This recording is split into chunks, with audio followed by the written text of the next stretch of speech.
Als je met de potlood schrijft, dan schrijf je eigenlijk met fine lagen grafiet. Als die fine lagen zo blijven scheiden, zul je uitkomen bij een enkele laag van koolstofatoom, die samengebonden zijn in een herhalend honingsraadpatroon van een hexagoon.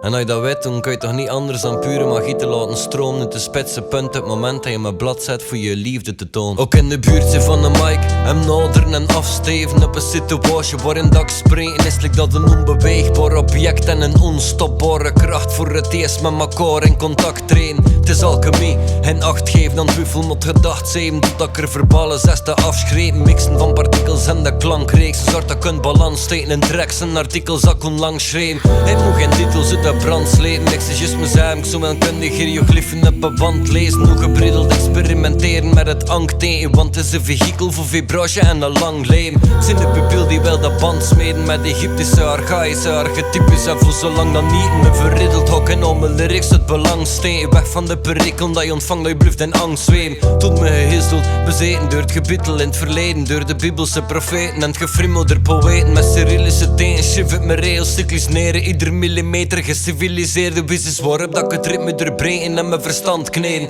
filosoferen like of dat ik een brief van Kant lezen. Het zijn monolithische principes dat ik hanteren, omdat ze door genische geschiedenis constant bleven. Down, down, wegen en verdelen, het moet down, wegen en verdelen. De tekens aan de wand lezen voordat ze verdwijnen, heb er min moet proberen van te heel niet op te delen. Down, wegen en verdelen, het moet down, wegen en verdelen. De tekens aan de wand lezen voordat ze verdwijnen, heb er min ook proberen van te heel niet op te delen.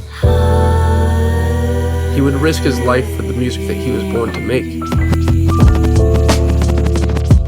He spoke differently, as if he was godly. And that's exactly why he's a true samurai of rap.